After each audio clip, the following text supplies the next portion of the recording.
Following story I'm going to share with you actually takes place over the course of 12 years. And the following story has relationships ranging from student and teacher to colleagues to mentor and mentee to friends and to groom and wedding officiant. And this story is actually about the same two people. So about 12 years ago, a young gentleman comes into a room and he is to serve as my new student teacher as I am enrolled in a high school history course. His name was and still is Kevin. He's absolutely wonderful, and he has no idea that I'm about to tell this story. And over the next year or so, I actually enroll in several of his courses. And what I found is I was fascinated with his ability to be personable yet professional. And to think of someone who looks like him, who's similar to someone like me, but is quote unquote killing it. He's on the other side and he's doing oh so well. I graduate from high school. I attend college over the next several years.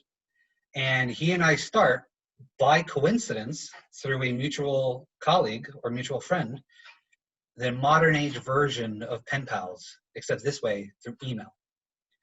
And I've actually looked back on some of those emails, and to me, it's startling to think that a guy that I had for 2 classes, I end up keeping track over the next 4+ years, and that's just through my undergraduate degree. As I start graduate school, I end up having some unfortunate health issues, and one of the first people that I got to speak with when I was free and clear was Kevin himself.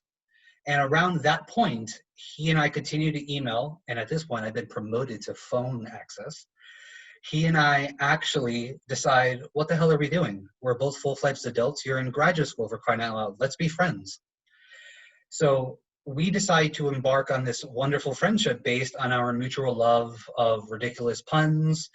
Rocky, he's a big fan of Rocky. I'm a big fan of the TV show Scrubs. Beth can probably appreciate that as an MD. And followed by our mutual love of professional wrestling, a lost art, some might say.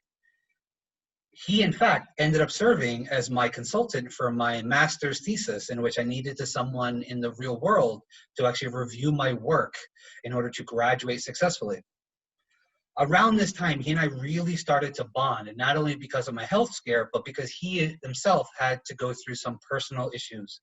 And I got to see someone who, he was like my Superman. In fact, his nickname is Captain America, and it was fascinating to see someone who I put on such a pedestal, especially considering the fact that he's 6'5", to see someone so emotional and vulnerable. And this is where the story takes an even more interesting turn, because none of this is what I intended. I would never have thought the guy that I was most fascinated with in high school, beyond the fact that I simply wanted to get a passing grade, I end up being his wedding officiant for his wedding. And what was fascinating is that all of this took place on my birthday, in which he looked at me and he said, "Lopes, do you like public speaking?" And I said, "Why?" Followed by the greatest opportunity I've ever been given in life, which is stand in his property in Bethlehem, Pennsylvania, in front of his friends and family, and got to have the best seat in the house, which is to watch his new bride cry as they try to recite their vows, and to see him have a Colgate-worthy endorsement of a smile.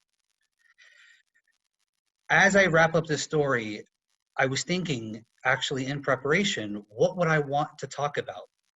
And to think about how I just summarized a 12-year relationship with an individual that I've taken many twists and turns. And he has given me some of the best gifts I've ever gotten for holidays. I have had some of the coolest laughs of my life. He and I have even done a jumping high five, because he's 6'5" and he puts his arm up in the air, and as close as I'll ever get to being a basketball player. And to be able to share holidays, his wedding, and a legitimate lifelong friendship with a guy that I simply thought was going to be my cool young teacher, I can say is certainly not what I intended, but in fact, a blessing of an experience. Thank you very much.